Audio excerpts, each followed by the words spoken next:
27,000 feet above Kassel, Germany, July 30th, 1943. Staff Sergeant Michael Aruth's fingers are numb inside his electric gloves.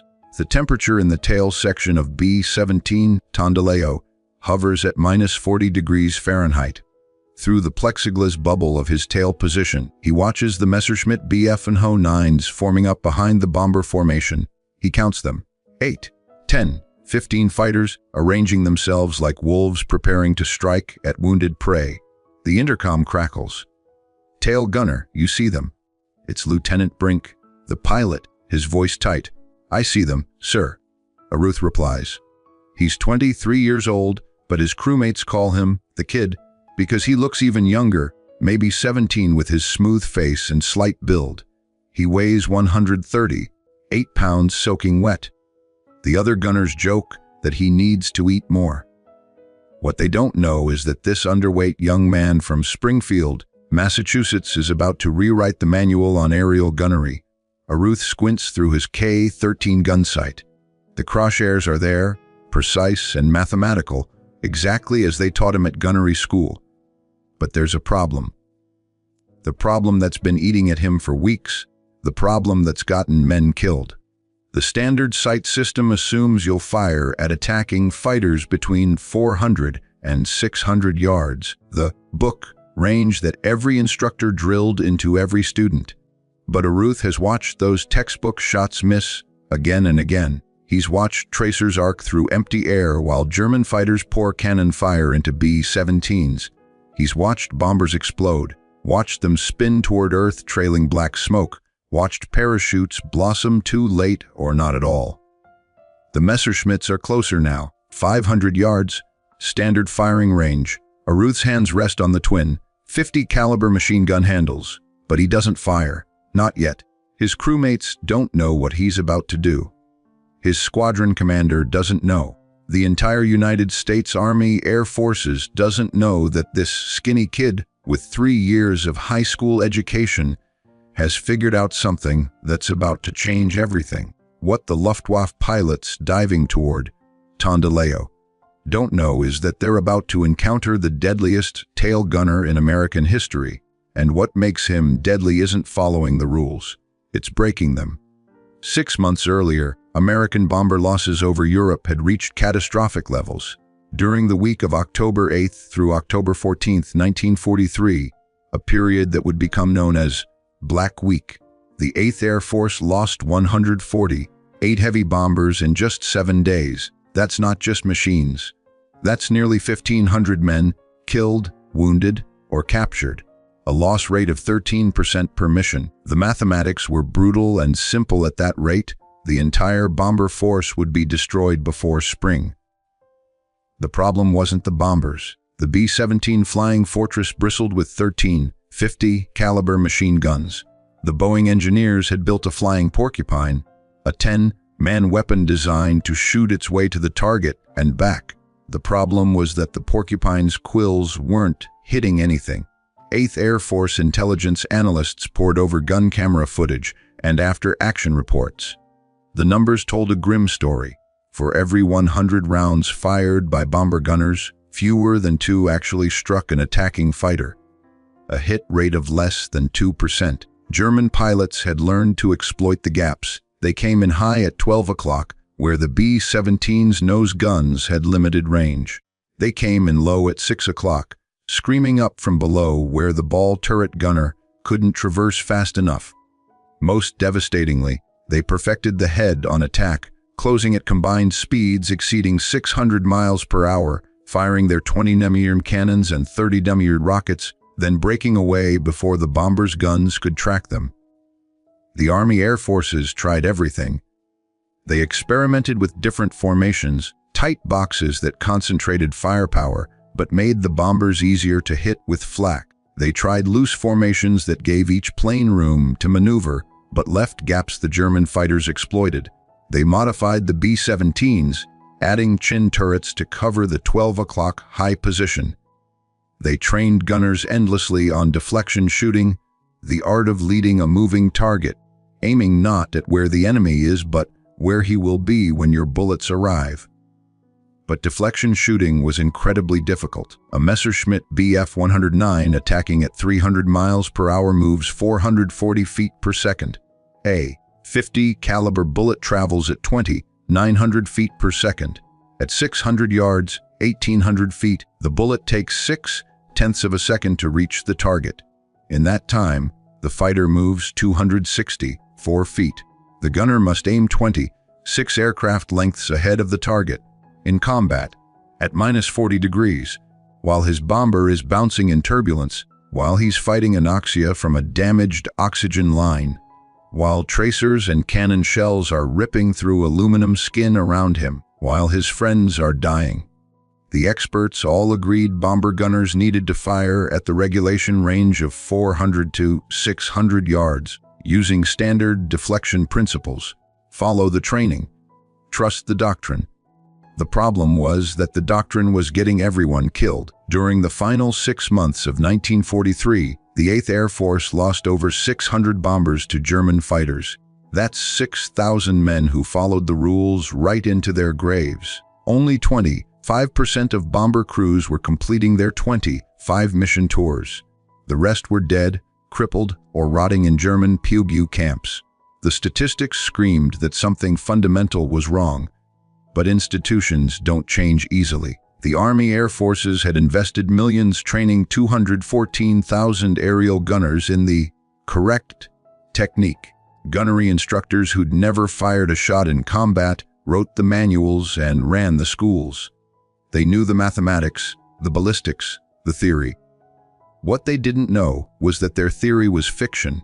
It would take a skinny kid from Massachusetts with a high school dropout's contempt for authority to figure out what all the experts had missed. Michael Louis Aruth was born on July 31, 1919, to Lebanese immigrant parents in Springfield, Massachusetts. His father, Salim, worked in a textile mill. His mother, Dora, took in laundry to help make ends meet. Michael grew up during the Great Depression in a neighborhood where nobody had much but everyone knew how to make do.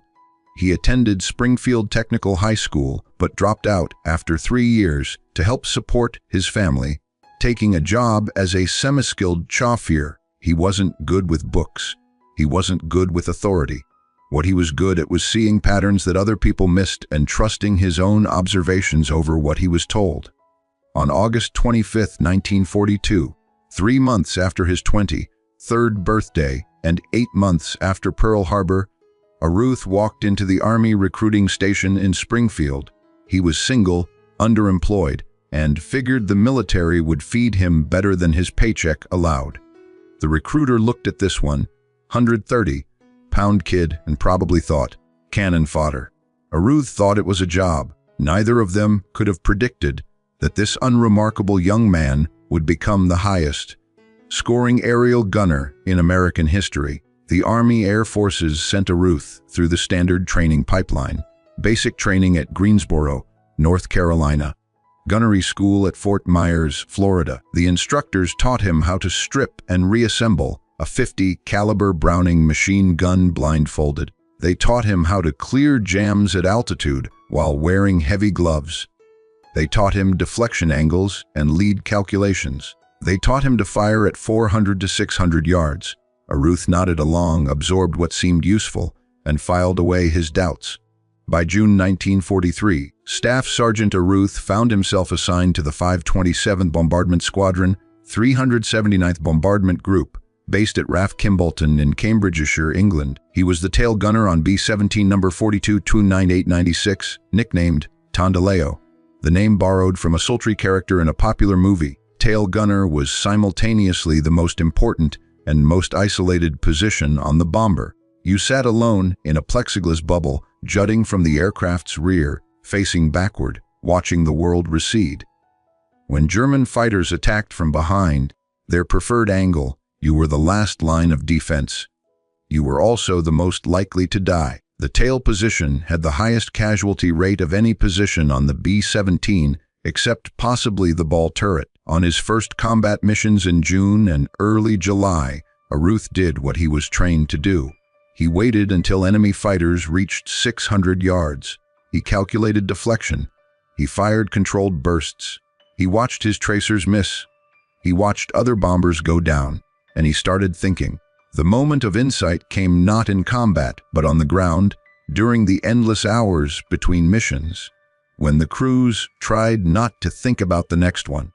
Aruth was cleaning his guns, running patches through the barrels, when a thought occurred to him. What if everything they'd taught him was wrong? What if the problem wasn't the gunners? What if the problem was the doctrine? Aruth's reasoning was simple, almost childlike in its directness. The training manual said to shoot at 400 to 600 yards, because that's where you had the best chance of hitting the target. But Aruth had noticed something. By the time a Messerschmitt reached 600 yards, it was already in firing range. The German 20mm cannons had an effective range of 600 yards. The 30mm rockets were effective beyond 800 yards, which meant that if you waited for the book range before shooting, the German pilot had already been shooting at you. The bomber absorbed damage before the gunner even engaged. The initiative belonged to the attacker. But what if you flipped that dynamic? What if you started shooting earlier, much earlier, before the German pilot expected return fire, before he'd locked onto his target, before he was in his own optimal firing range? The textbooks said this was wasteful. The textbooks said your hit probability at 900 yards was negligible. The textbooks said you'd burn through ammunition without effect. The textbooks, Aruth thought, were written by people who'd never been shot at. He started experimenting. On the mission to Kassel on July 30th, 1943, Aruth made his decision. When the Messerschmitts formed up behind the bomber stream, instead of waiting for them to close to 600 yards, he opened fire at 900. The other gunners thought he'd lost his mind. Aruth's wasting ammo again. Someone muttered over the intercom. But something remarkable happened. The German fighters scattered. They broke formation. They didn't press home their attacks with the same aggression. A fighter pilot attacking a bomber needs to stabilize his aircraft, line up his shot, and hold steady for that critical 2 or 3 seconds while he fires. But Aruth's early, aggressive fire disrupted that process. The Messerschmitt pilots found themselves flying through streams of 50 caliber tracers earlier than they expected.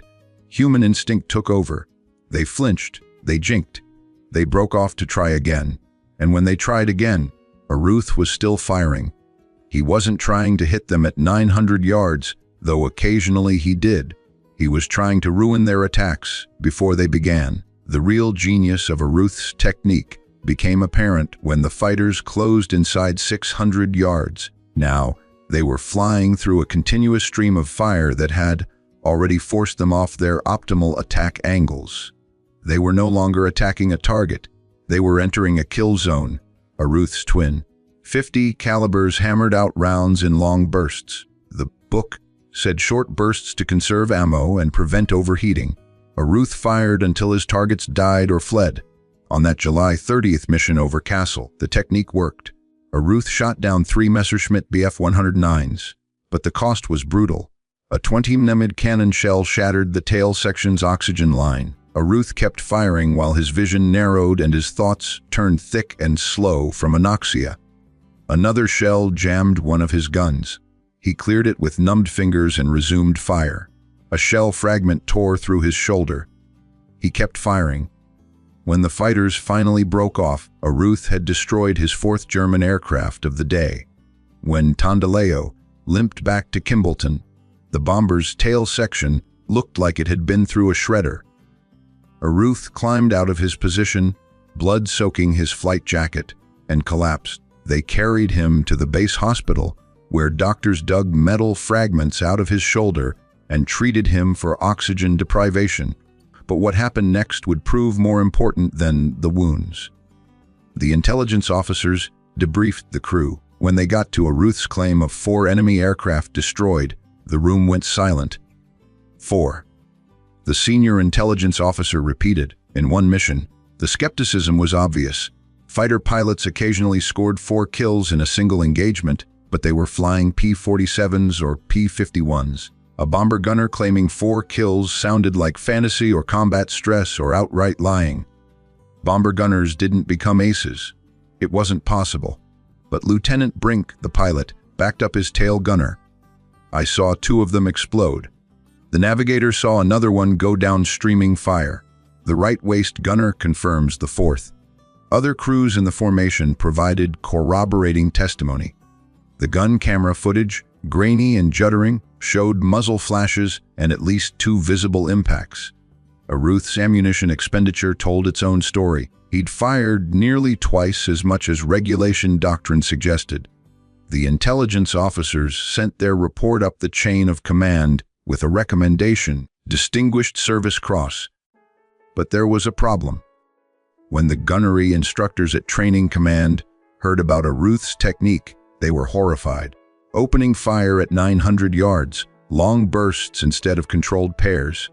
This violated every principle of aerial gunnery. A heated meeting took place at 8th Air Force Headquarters in High Wycombe. The gunnery doctrine specialists argued that Aruth's success was a statistical anomaly, dumb luck combined with German mistakes.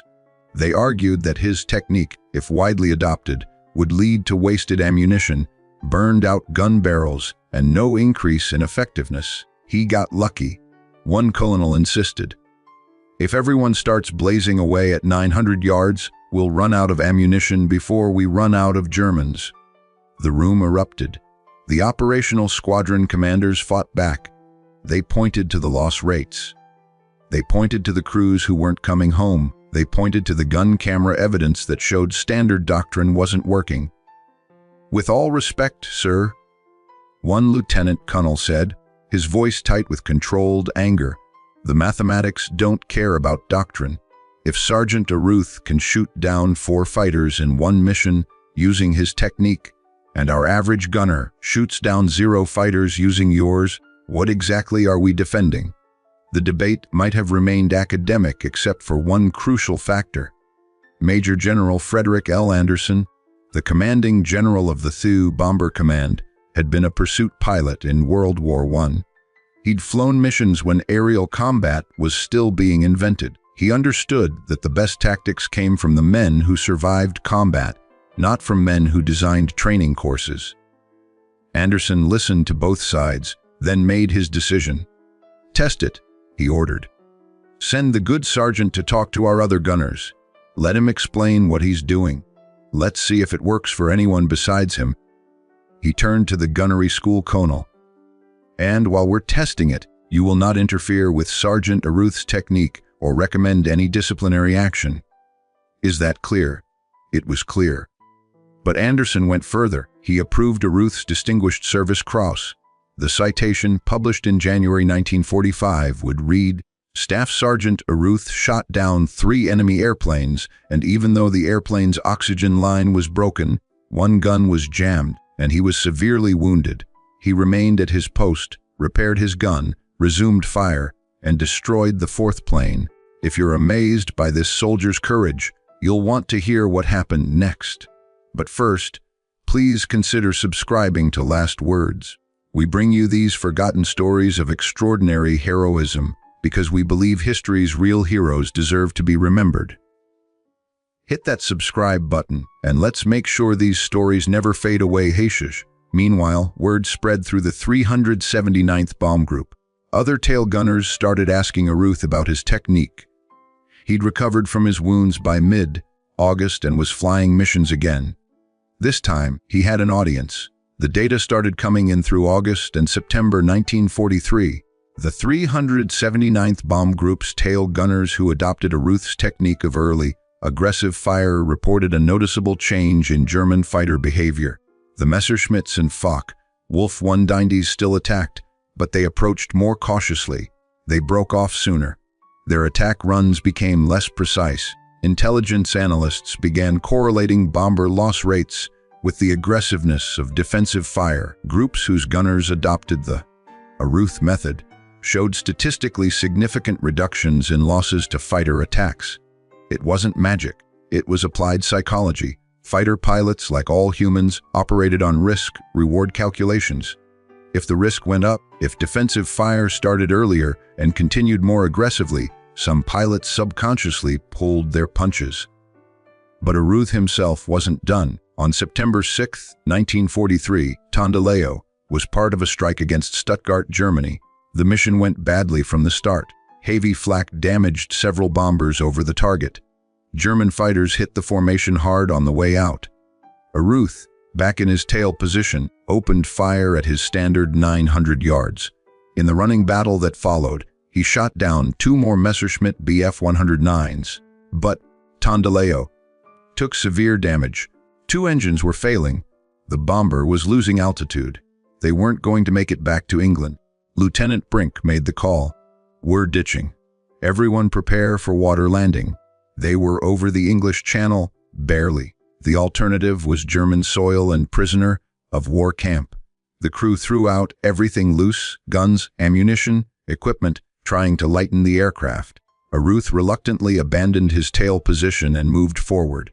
The B-17 hit the cold channel water at 120 miles per hour. The impact was like hitting concrete. The aircraft broke apart. But the crew survived.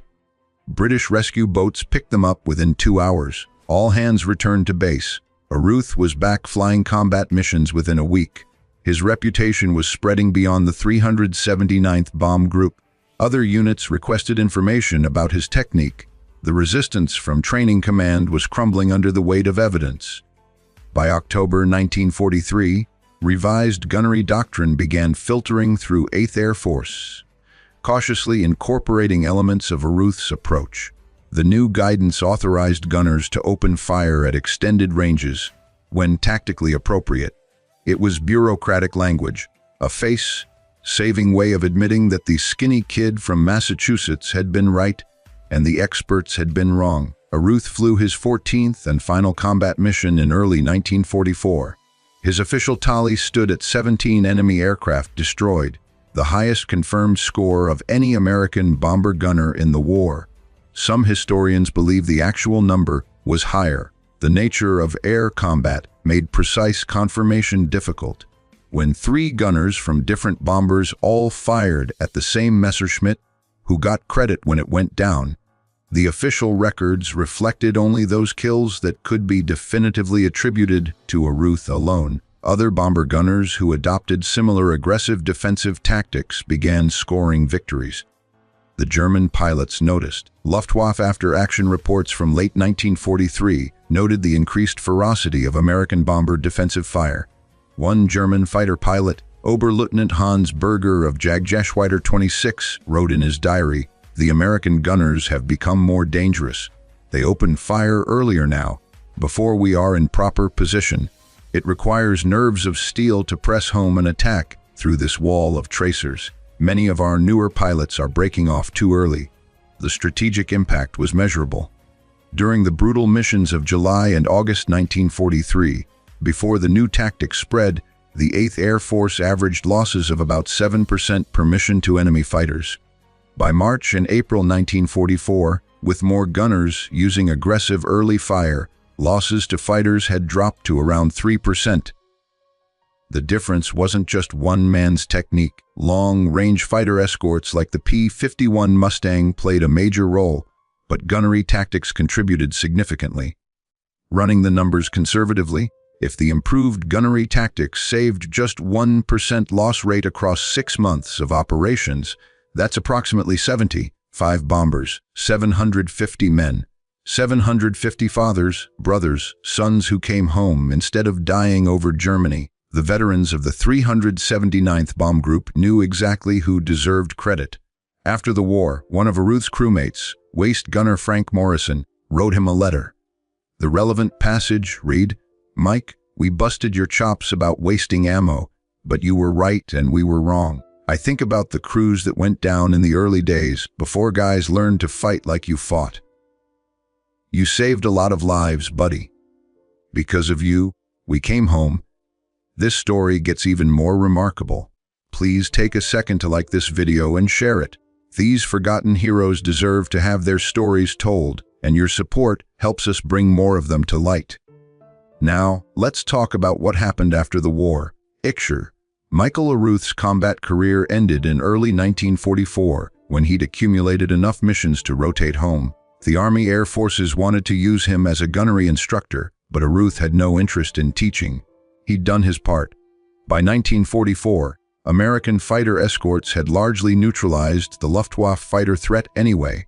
The lessons of 1943, paid for in blood and learning, had been absorbed into doctrine and training. New gunners arriving in England learned aggressive defensive fire as standard procedure, never knowing it had been invented by a high school dropout who trusted his eyes over the textbooks. Aruth never sought fame. He gave no interviews. He attended no reunions. When the Army wanted to publicize his record, he declined. In 1958, he was selected as an honorary pallbearer for the ceremony establishing the Tomb of the Unknown Soldier at Arlington National Cemetery, recognition of his status as America's highest scoring aerial gunner. He attended because it was an honor, and because it wasn't about him. It was about all of them. Michael Louis Aruth returned to Springfield, Massachusetts in 1944. He married, raised a family, and went back to work. He never spoke much about the war. His children knew their father had been a gunner, but he didn't elaborate. The medals stayed in a drawer: the Distinguished Service Cross, the Distinguished Flying Cross, the Air Medal with 2 oak leaf clusters, the Purple Heart, all the hardware that meant he'd been places and done things he'd rather forget. But the legacy of his innovation lived on in ways he never saw. The principle he'd discovered, that aggressive early engagement disrupts enemy tactics, even without achieving hits, became fundamental to aerial defensive doctrine. When the B-29 Superfortress entered service in the Pacific, its gunners trained on principles that owed much to Aruth's combat experience. The concept extended beyond aerial gunnery. In the jet age, the idea that defensive systems should engage threats at maximum range, forcing them to react rather than execute planned attacks, became standard. Modern integrated air defense systems, from the Aegis missile shield to Patriot batteries, embody the same core principle: engage early, engage aggressively, force the attacker to respond to you. The statistical analysis vindicated Aruth completely. Post-war studies by the Army Air Force's Statistical Control Office showed that bomber formations with aggressive gunners suffered 20 to 30% fewer losses than formations whose gunners waited for optimal firing range. The study concluded, the psychological effect of early defensive fire significantly impacts enemy attack effectiveness, independent of hit probability. In military jargon, that meant Aruth was right. As bomber gunners go, 17 confirmed victories remains an unbroken American record. British gunners in RAF Bomber Command scored higher. Wallace McIntosh, a Lancaster rear gunner, was credited with 8 confirmed kills and several probables, but no American gunner matched Aruth's tally. Part of this was circumstance. By late 1944, Allied air superiority over Europe was so complete that German fighters rarely challenged bomber formations. The window for aerial gunners to become aces had closed. Aruth had been in the right place at the right time, with the right combination of skill, courage, and innovative thinking. Michael Aruth died in February 1990 at the age of 70. His obituary in the Springfield Republican mentioned his service and his medals, but didn't explain what he'd accomplished. A few surviving veterans attended his funeral. They knew, at the service, Massachusetts Representative Richard Neal read a tribute into the congressional record, calling Aruth one of the forgotten heroes of the Second World War. The lesson of Michael Aruth's story isn't complicated. Sometimes the people closest to a problem see solutions that the experts miss. Sometimes the kid who dropped out of high school understands what the men with advanced degrees don't. Sometimes courage means trusting your own observations over accepted doctrine. And sometimes the difference between survival and death comes down to one person willing to break the rules when the rules are getting people killed. 750 men came home from the war because a skinny kid from Massachusetts figured out a better way to fight. He never asked for recognition. He just did the job. And that's probably the most remarkable thing about him. The year is 1978. The location is the deep, crushing darkness of the North Atlantic, specifically the region known to naval strategists as the Bermuda Box. This is a massive expanse of ocean off the eastern coast of the United States, a patrol zone where the fate of the world hangs in a delicate, silent balance. Down here, 400 meters beneath the surface, the pressure is enough to snap a human spine like a dry twig. But for the crew of the Soviet strategic missile submarine, a Project 667 Navaga, known to the West as the Yankee class, this pressure is home. Captain First Rank Valery Zhuravlev stands in the command center. The air is thick, recycled, smelling faintly of ozone, diesel oil, and the sweat of 120 men living in a steel tube. The lighting is dim, casting long shadows over the dials and gauges that are the eyes and ears of his vessel. Zhuravlev is a veteran. He knows his boat. He knows that the Navaga is a masterpiece of Soviet engineering, a vessel capable of carrying 16 R-27 Zib ballistic missiles, each one tipping the scales of global power. His orders are simple yet terrifying. Remain invisible, patrol the American coast, and wait for the order that he hopes will never come. To Captain Zhuravlev, his submarine is a predator.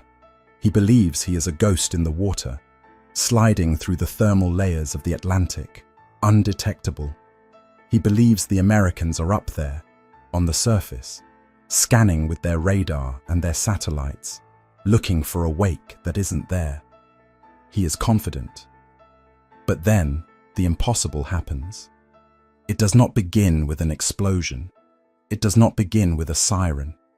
It begins with a hesitation in the rhythm of the ocean. The sonar operator, a young warrant officer named Petrov, lifts his headphones, his face pale in the green wash of the scope. He looks at the captain. He does not speak immediately. In the silent service, you do not speak until you are certain, because uncertainty breeds panic. "Comrade Captain," Petrov whispers, pressing the headphones back to his ears, as if trying to physically push the sound into his brain. "I have a transient, astern, in the baffles." Zhuravlev moves to the station.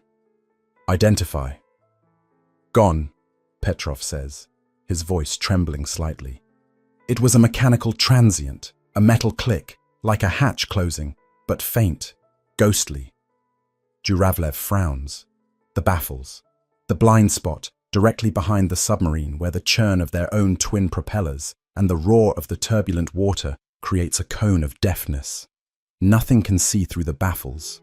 Nothing should be in the baffles.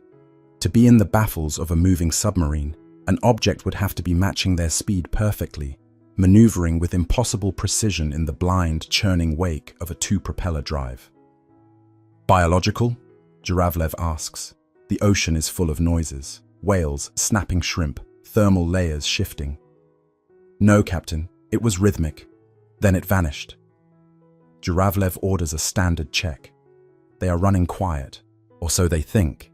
The Yankee class is powerful, but it is not silent. It hums with the brute force of its reactors. The captain dismisses it. It must be a biological anomaly or a reflection from the seabed, a thermal layer bouncing their own noise back at them. Hours pass. The submarine continues its patrol pattern, but the mood in the command center has shifted. The air feels heavier. Then it happens again. This time, it is not a sound. It is a sensation. The boat shifts slightly, caught in a current that shouldn't be there. The hydrodynamics of the water around them feel wrong. Petrov at the sonar station stiffens. "Contact!" he hisses. "Transient signal, very close, astern. It sounded like a flow noise. Something displaced the water." Zhuravlev feels a cold prickle on the back of his neck. He looks at the depth gauge. They are deep. There are no surface ships here. There are no fishing trawlers. If there is something displacing water directly behind them, it has to be submerged. "Perform a check turn," Zhuravlev orders. This is a standard maneuver. The submarine turns roughly to the side to clear the blind spot, allowing the sonar to sweep the area that was previously hidden by the engine noise. The hull groans as the rudder bites into the black water. The submarine banks. The sonar array sweeps the dark ocean behind them. Silence. The green line on the screen revolves endlessly, painting nothing but the empty, cold void of the Atlantic. No contacts, no metal signatures, no engine hum. "Clear, Captain," Petrov reports, but he sounds unconvinced. "The ocean is empty." Zhuravlev exhales. Of course it is empty. It had to be a glitch, a phantom echo. He orders the boat back to its original course. They return to the patrol, but the mystery does not leave them. Over the next 48 hours, the impossible events compound. It becomes a psychological torture. At one point, the passive sonar picks up a strange hole in the ocean background noise. It is as if a massive object is moving through the water, blocking the ambient sounds of the sea, yet emitting no noise of its own. A black hole in the soundscape. How can a machine of war, made of steel and valves and pumps, move without sound? It defies the laws of physics as the Soviets understand them. The crew begins to whisper. They talk of American secret weapons. They talk of sea monsters. They talk of their own equipment failing. The political officer tries to maintain discipline, lecturing them on the superiority of Soviet technology. But even he looks at the bulkheads with suspicion. Zhuravlev stands by the periscope well, though they are far too deep to use it.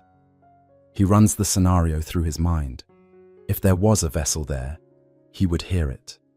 American submarines are nuclear. They have pumps. They have coolant loops. They have reduction gears. They make noise. To be that close, to be right on top of them, the noise should be deafening. If they are there, and they are silent, then everything Zhuravlev knows about naval warfare is a lie. Then comes the incident that nearly breaks them. It is day 3 of the ghost phenomenon.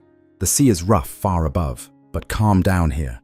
Suddenly, the sonar shack erupts. High-frequency ping, single burst, close range. Zhuravlev spins around. An active sonar ping is an act of aggression. It is a shout in a dark room. Someone is painting them. Range and bearing? Directly below us, Captain. Range 0. The command center freezes. 0 range? That is impossible. That would mean the source is touching the hull. "It's gone," Petrov whispers, terrified. "Just one ping, like they were checking the distance." Zhuravlev grips the railing. His heart is hammering against his ribs. This is not a glitch. This is intelligence. Something is out there. Something is toying with them. It is watching them, measuring them, perhaps even touching them, and yet it refuses to be seen. The fear is not just about being found. It is about the total inability to understand what found them. Before we dive deeper into this underwater nightmare and the technological revelation that changed the Cold War, if you are enjoying this investigation into history's hidden conflicts, please verify your subscription to the channel Cold War Chronicles. We declassify the past to understand the present. The stakes for Captain Zhuravlev could not be higher. You must understand what his submarine represents. This is not just a ship. It is a component of the Soviet Union's nuclear triad. The entire strategy of mutually assured destruction relies on the fact that these submarines cannot be found. If the Americans can find a Yankee-class submarine in the open ocean, track it, and remain invisible while doing so, then the Soviet nuclear deterrent is effectively worthless. If the Americans can kill the boomers before they launch, the balance of power collapses. Zhuravlev knows this. He knows that if he reports a ghost, he will be laughed at by the Admiralty. They will say he is hallucinating. They will say he is unfit for command. But if he ignores it, and there really is a threat, he endangers the motherland. He is trapped in a paradox. He is the captain of the most powerful weapon system on Earth, yet he feels like a blind man walking through a room full of razors. He orders another turn, more aggressive this time, a crazy Ivan. A sharp, sudden turn designed to catch a shadower off guard, forcing them to turn hard to avoid a collision, thereby revealing their position with a burst of cavitation noise. The Yankee class lurches, plates groan, the crew grabs onto stanchions. The submarine swings 180 degrees, its sonar clearing the baffles violently. They listen. They wait for the screech of a propeller, the panic of a sudden turn, the sound of an American sub trying to brake. Nothing, just the hiss of the water. "Nothing, Captain," Petrov says, defeated. "We are chasing shadows." Zhuravlev stares at the sonar screen. He wants to believe it. He wants to believe the ocean is empty. But deep down, a cold dread is settling in his gut. He realizes that the silence is not proof of safety. The silence is the threat. Because if there is a machine out there that can dance with a turning submarine, match its erratic movements, and remain quieter than the background noise of the Atlantic Ocean, then the Soviet Union has already lost the war at sea. They just don't know it yet. The captain does not know that a few hundred yards away, separated by a wall of water and a chasm of technology, a tape recorder is spinning, capturing every groan, every pump cycle, and every word spoken aboard his ship. He does not know that he is not the hunter. He is the prey, and the hunt has been going on for days. Captain Zhuravlev returns to port in the grey, freezing waters of the Kola Peninsula. The submarine base at Gadjievo is a bleak landscape of concrete, rusting cranes, and snow. The mood on the dock is somber. The mission was technically a success. They patrolled, they remained unengaged, they returned. But the psychological toll on the command crew is visible. They look like men who have seen a ghost. The investigation begins not with a scientific inquiry, but with an interrogation. In a windowless room smelling of stale tobacco smoke and wet wool, Zhuravlev faces a panel of senior officers from the Northern Fleet and a representative from the GRU, Soviet military intelligence. The Soviet system does not reward unexplained phenomena. Unexplained phenomena are treated as errors, and errors are treated as crimes. "Repeat your statement, Captain," the Admiral says, tapping a thick file on the metal table. "You claim you were tracked for 3 days by a vessel that showed no sonar return, made no engine noise, and could maneuver in your baffles while you performed evasive turns." "Yes, Comrade Admiral," Zhuravlev says, keeping his voice steady. "And yet," the Admiral continues, leaning forward, "your acoustic tapes show nothing, just the ocean, just the background noise of the Atlantic. Are we to believe in phantoms? Or are we to believe that your sonar operators were hallucinating from fatigue?" This is the Soviet dilemma. The evidence of the American presence is negative evidence. It is the absence of normal readings that terrified the captain, but bureaucracy demands positive proof. The tapes are played again. The room fills with the hiss of static. The experts point to the spikes on the graph. "Here," the acoustic analyst says, pointing to a jagged line, "biological, likely a pod of whales. And here, thermal layer distortion." The captain interpreted natural oceanography as a hostile contact. The verdict is humiliating, but predictable. Pilot error. Paranoia. The crew is reprimanded for filing false reports. Zhuravlev is not stripped of command, but a black mark is placed next to his name. He is sent back out to sea. But Zhuravlev is not the only one. As the months of 1978 turn into 1979, a pattern begins to emerge that the Admiralty can no longer ignore. Reports start filtering in from other Yankee and Delta-class boat commanders. They are fragmented, whispered in officers' messes, and filed in classified folders that are slowly stacking up in Moscow. One commander reports a collision alarm screaming in deep water, only for the sensors to show empty ocean seconds later. Another reports hearing machinery noises, clearly through the hull while sitting stationary on the seabed. Noises that sounded like a reactor pump, but far too quiet to be one of theirs. A legend begins to build within the Soviet Navy. They call it the Shadow. The Soviet response is a massive, frantic, but fundamentally flawed investigation. They form a special technical commission to identify the source of these anomalies. But because they cannot conceive that the Americans have achieved total acoustic invisibility, they look for other answers. They look for the enemy everywhere, except where the enemy actually is, in the technology gap. First, they blame the equipment. The Soviet naval doctrine relies heavily on the brute force of their sonar arrays. They believe their sensors are powerful, perhaps too powerful, picking up ghosts in the data processing. Teams of engineers descend on the submarines in dry dock. They tear apart the sonar consoles, rewiring them, replacing valves with solid-state transistors, trying to filter out the hallucinations. They tighten the sensitivity thresholds.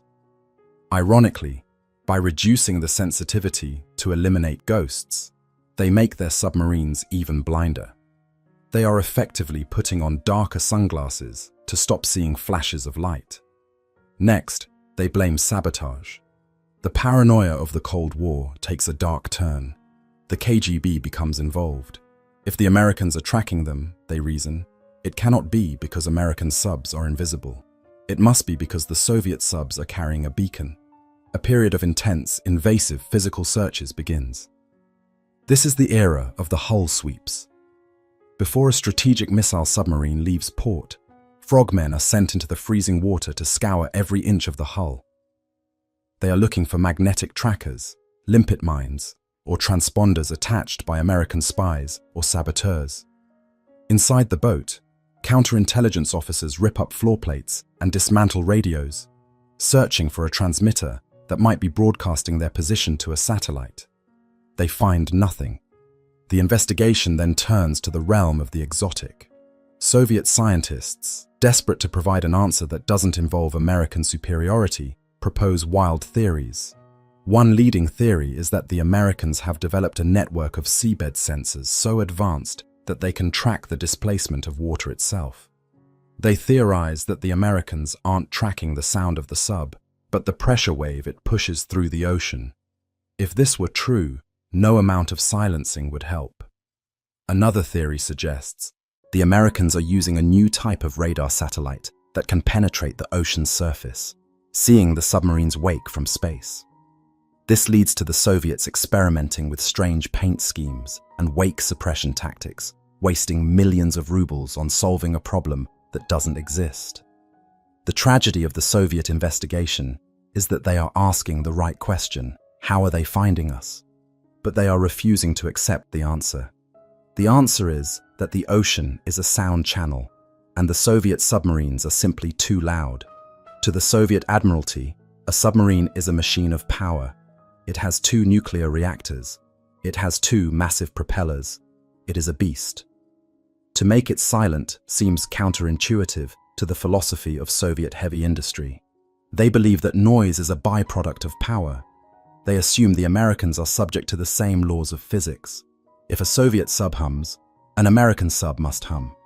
They do not understand the concept of rafting, the American technique of isolating the entire engine room on rubber mounts so that no metal touches the hull. To a Soviet engineer in 1979, placing a nuclear reactor on rubber shock absorbers sounds like madness, a structural weakness waiting to collapse. So, they double down on their existing doctrine. The investigation concludes that the shadow is a combination of natural phenomena and aggressive American surface tactics. They decide that since they cannot hide, they must run.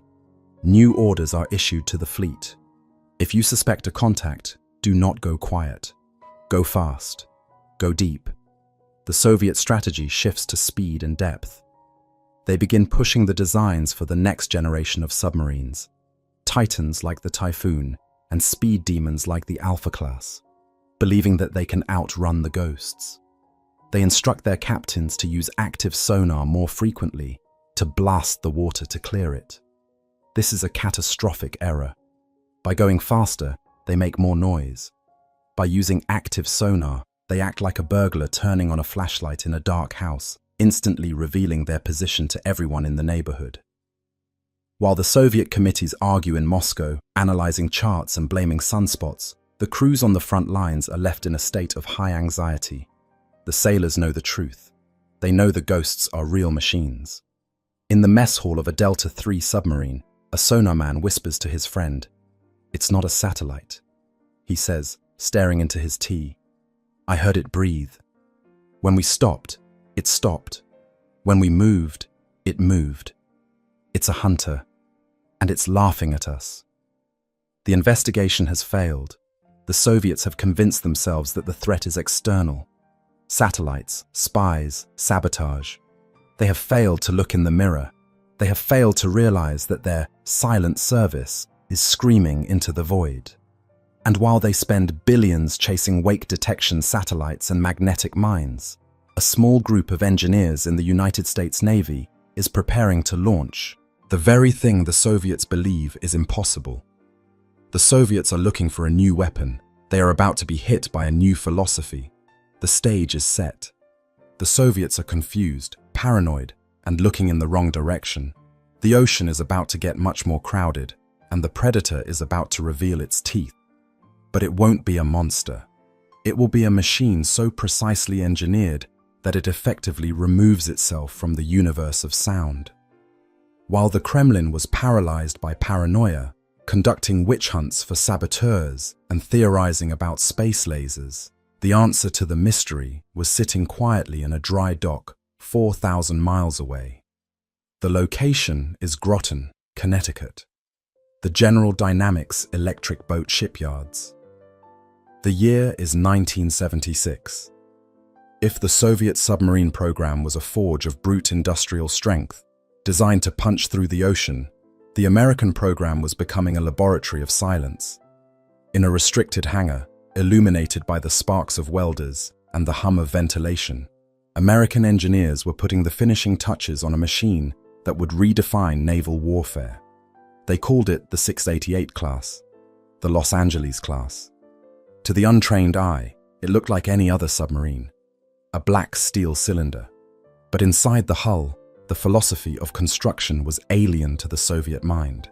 The Americans had realized decades earlier that in the nuclear age, speed was secondary to stealth. If you are fast but loud, you are just a noisy target. If you are slow but silent, you are a hole in the water. The secret to the ghost that terrified Captain Jуравлев lay in a concept known as rafting. In a Soviet submarine of this era, the massive turbines, the reduction gears, and the pumps were bolted directly to the hull frames. When a Soviet turbine spun, the vibration traveled through the bolt, into the hull steel, and radiated out into the ocean like a bell ringing. This is why Jуравлев's boat hummed. It was a ringing bell. The engineers of the 688 class did something radical. They built the entire engine room, hundreds of tons of machinery, on a floating platform inside the submarine. This platform, or raft, sat on complex rubberized sound isolation mounts. The machinery never touched the hull. The vibration was absorbed by the rubber. The hull remained dead.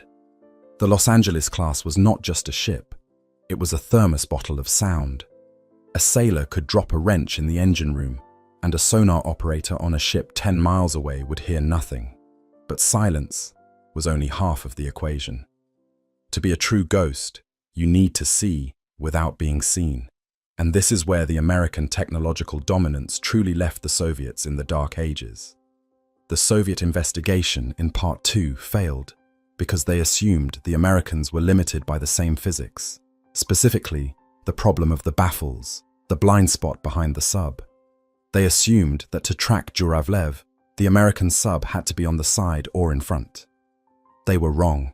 The Americans had deployed the AN/BQQ-5 sonar suite and, crucially, the towed array.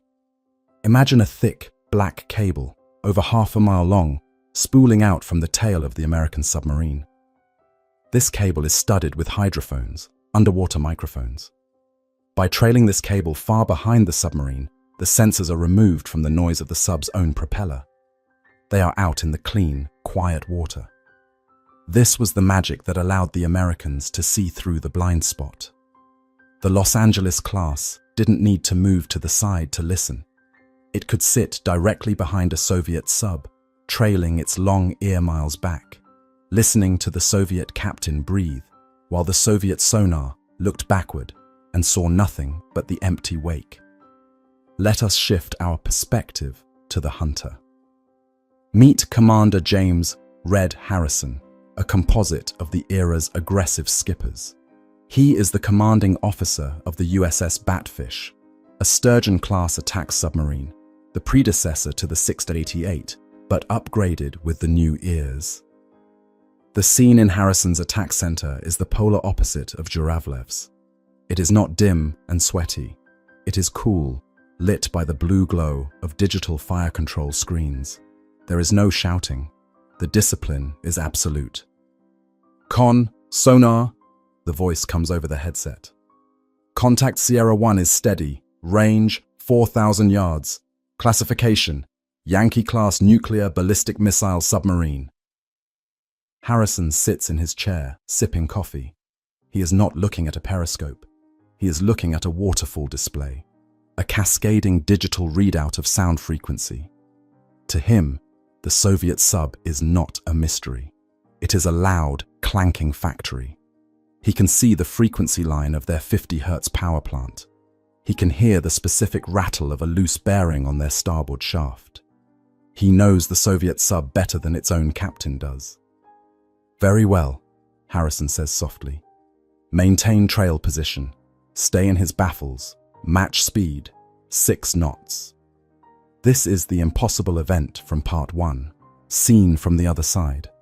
The Ghost was simply a highly trained American crew, utilizing superior physics to sit in the one spot the Soviets thought was safe. When Jуравлев ordered his check turn, swinging his boat to the right to clear his blind spot, he thought he was being clever. On the American sub, the sonar computer instantly registered the change in the Soviets' propeller pitch. "Sierra 1 is shifting rudder," the sonar chief reports casually. "He's clearing his baffles. Crazy Ivan to starboard." "Gentle rudder left," Harrison orders. "Drift out. Let him pass." The American sub, silent on its rubber mounts, simply glides to the side. The Soviet active sonar blast, the ping that terrified Jуравлев, hits nothing but empty water, because the American sub has already anticipated the move. They are dancing a waltz, but only one partner knows the steps.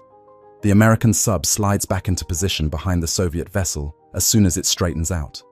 It was a game of cat and mouse, but the mouse was blindfolded, and the cat was wearing night vision goggles. But the American advantage went deeper than just hardware. It was computational. In the late 1970s, the Soviet Union was lagging severely in microcomputing. Their sonar processing was largely analog. It required human operators to stare at raw oscilloscope waves to interpret sound. The Americans were digitizing the ocean. The computers aboard the Los Angeles class could take millions of bits of acoustic data and filter it. They could subtract the sound of rain, the sound of shrimp, the sound of waves, leaving only the artificial frequency of the enemy machine.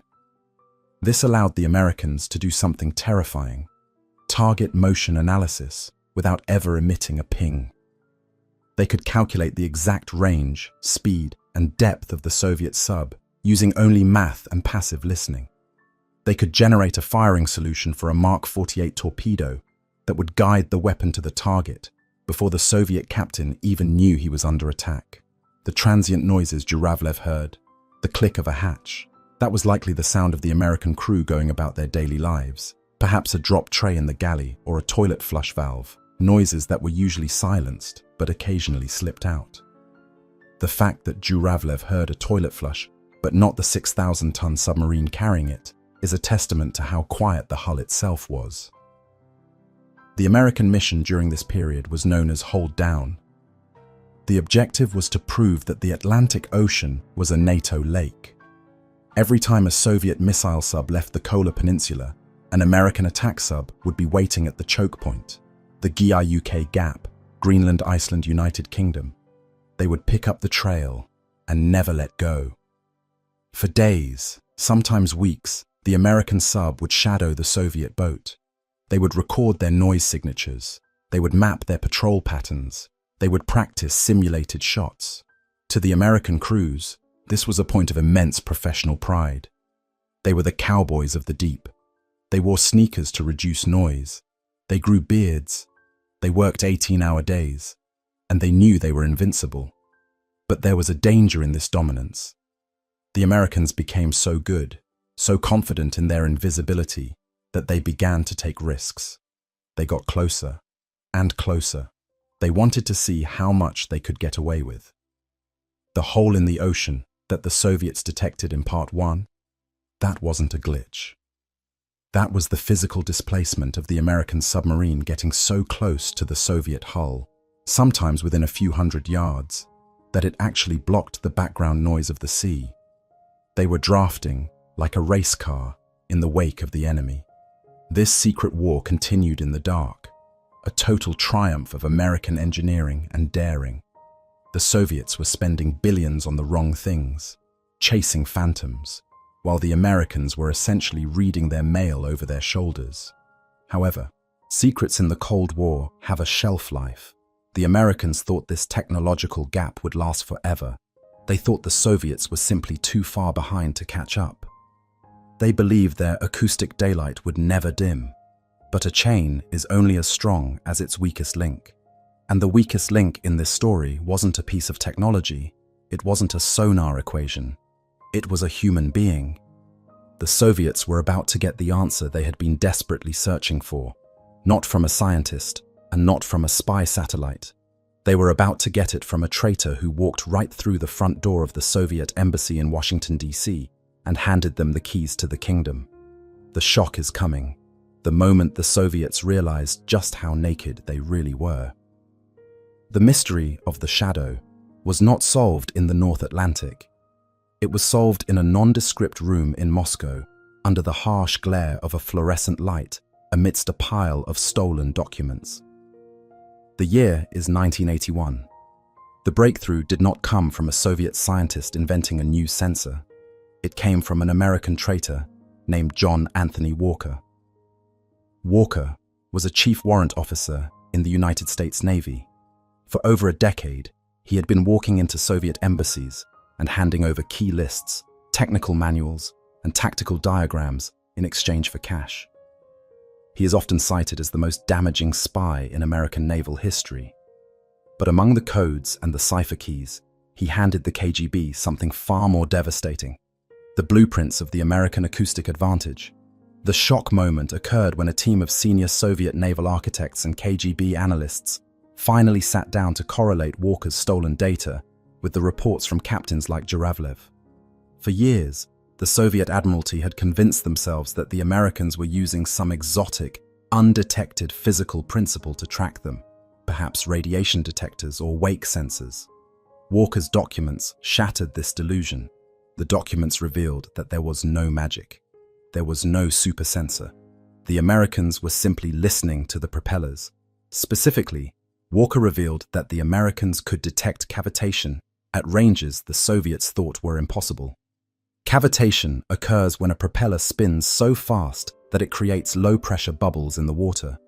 When these bubbles collapse, they snap shut with a loud acoustic crack. The Soviet engineers stared at the stolen charts in horror. The data showed that American attack submarines could classify a Soviet sub's individual propeller blade rate from 50 miles away.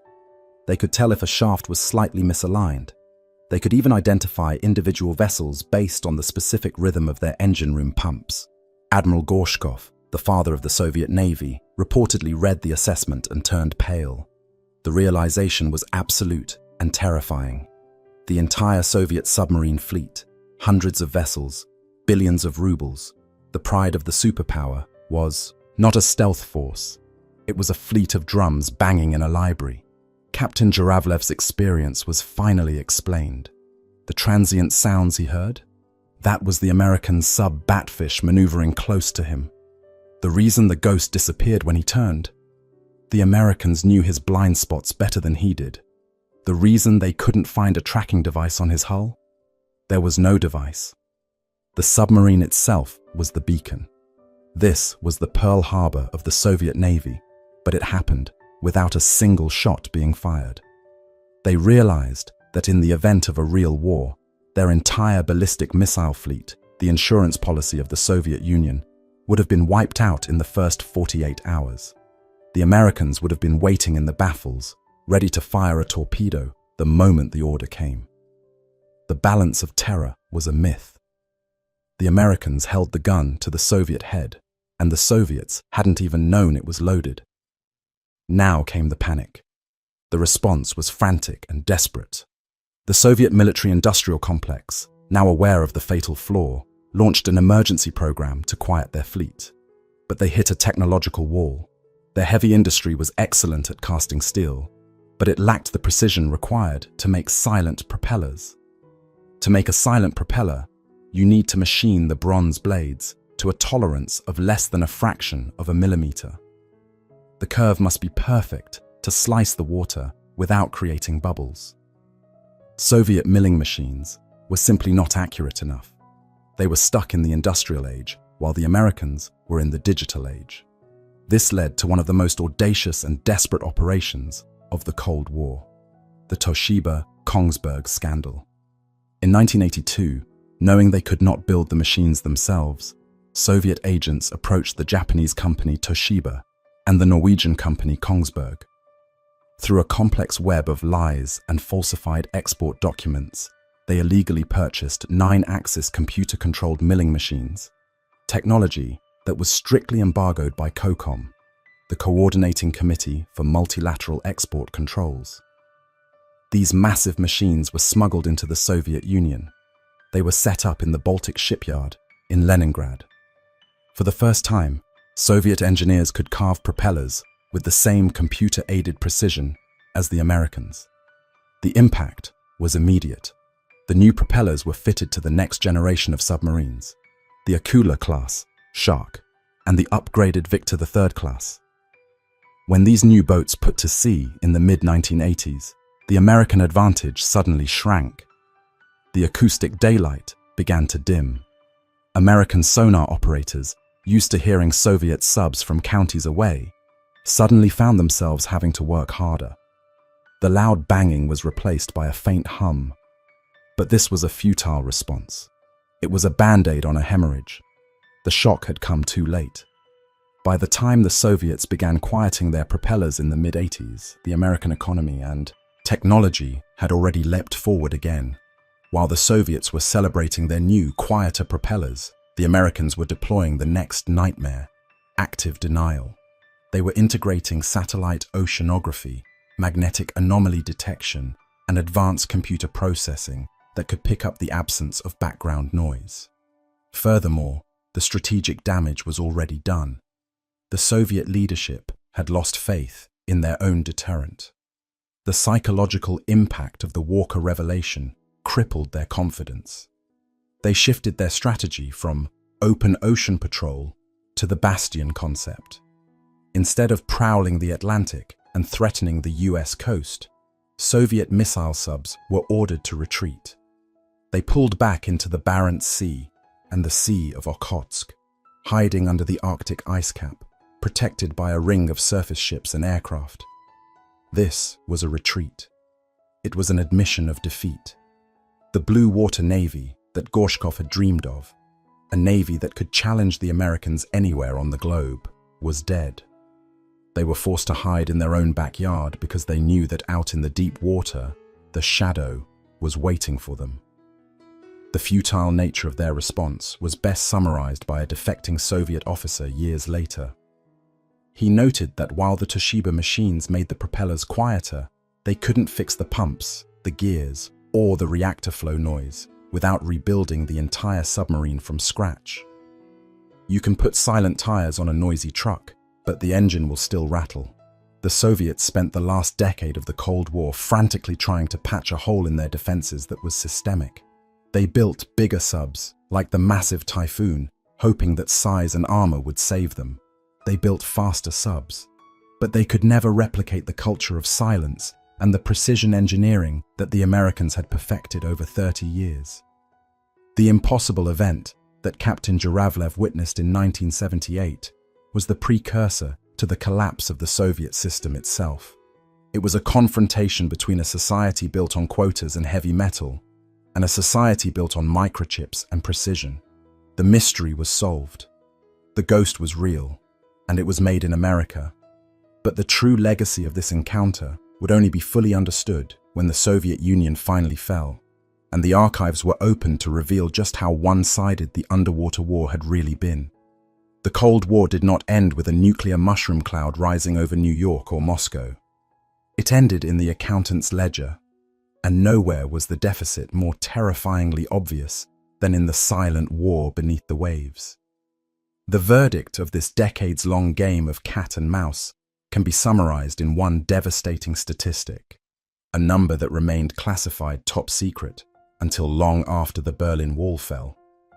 In the mid-1980s, following the revelations of the Walker spy ring and the analysis of Soviet exercises, American naval strategists ran a computer simulation of World War III.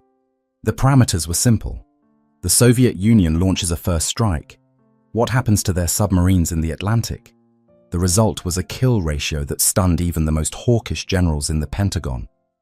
The simulation predicted that within the first 4 hours of hostilities, before they could even complete their firing sequences, over 90% of Soviet Yankee and Delta-class submarines in the Atlantic would be destroyed. 90%. This is the killer statistic. It renders the trillions of rubles spent by the Soviet Union on their naval expansion effectively wasted. They had built the largest submarine fleet in human history. They had launched hundreds of hulls. They had trained thousands of officers, like Captain Zhuravlev. They had created a force that looked terrifying on paper and in May Day parades. But in reality, they had built a fleet of floating coffins. The ghost that Zhuravlev encountered, the American attack submarine sitting in his baffles, was not an isolated incident. It was the standard operating procedure. For nearly 2 decades, the United States Navy had achieved a level of dominance that is rare in the history of warfare. It was akin to an army marching into battle with invisible tanks. The impact of this realization on the Soviet Union cannot be overstated. It broke the back of their strategic confidence. When the Soviet leadership realized that their blue water navy could not survive in the open ocean, they were forced into the bastion strategy we discussed in Part 4. But the economic consequences of this retreat were fatal. Because they had to hide their submarines in the Barents Sea, thousands of miles further away from the American coast than the Bermuda Box, their old missiles could no longer reach targets in the United States. To hit Washington, D.C. from the Arctic, they needed bigger, heavier, longer-range missiles. To carry these massive new missiles, they had to build massive new submarines. This birthed the Typhoon class, the Project 941 Akula. It remains the largest submarine ever built. It was a titan of steel, twice the size of its American counterparts, featuring swimming pools and saunas for the crew. It was a marvel of Soviet heavy industry, but it was also a catastrophic economic black hole.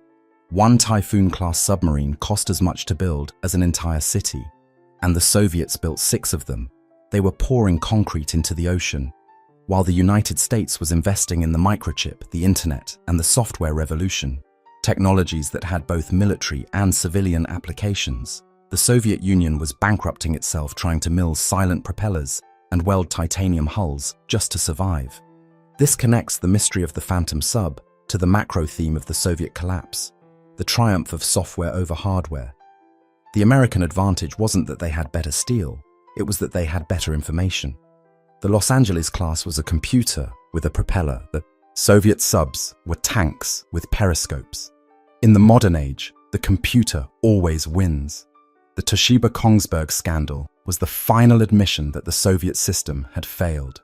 A superpower that can put a man in space but cannot manufacture a silent propeller blade without buying illegal machines from its enemies is not a superpower. It is a hollow giant. The legacy of this underwater conflict shapes our world today. The technology developed to track Zhuravlev, the digital signal processing, the advanced hydrodynamics, the satellite oceanography, didn't just win the war, it laid the groundwork for the modern surveillance state. The ocean, once the last great wilderness where a captain could vanish, became a glass house. And what of the men? Captain Valery Zhuravlev and his generation of commanders were left to watch their empire rust. When the Soviet Union dissolved in 1991, the mighty fleet that had terrorized the Atlantic was abandoned. In the icy ports of the Kola Peninsula, specifically in Olenia Bay, dozens of nuclear submarines were tied up and left to rot. The Yankee-class boats, the very vessels Zhuravlev commanded, were stripped of their missiles. Their reactor cores were removed, often funded by American money under the Nunn-Lugar Cooperative Threat Reduction Program, and their hulls were cut up for scrap. It is a haunting image. The terrifying machines that once held the world hostage, reduced to piles of jagged metal in the snow. The razor blades you used this morning might have once been the hull of a Soviet missile boat that prowled the Bermuda Box. But the true legacy is the silence. If you go to the North Atlantic today, the game continues, but the players have changed. The Russian Federation has rebuilt. Their new Yasen-class submarines are incredibly quiet, utilizing the lessons learned from their humiliations in the 70s and 80s. The gap has closed. The Ghost is no longer the undisputed master of the deep. The ocean is dark again. However, the lesson of 1978 remains relevant. It teaches us that hubris is the most dangerous enemy. The Soviets believed they were strong because they were big. They believed they were safe because they couldn't hear the danger. They ignored the anomalies. They rationalized the ghosts. Captain Zhuravlev's horror wasn't just about an enemy submarine. It was the horror of a man realizing that his entire worldview was false. He realized that while he was playing checkers, his enemy was playing three-dimensional chess. In the end, the Cold War wasn't won by the missile that was fired. It was won by the missile that didn't need to be fired, because the enemy knew, with absolute certainty, that he was already dead before he could reach for the button. This is Cold War Chronicles. If you enjoyed this deep dive into the invisible war, please subscribe and turn on notifications. We have only just scratched the surface of the secrets buried beneath the ice. Until next time, stay silent, stay deep.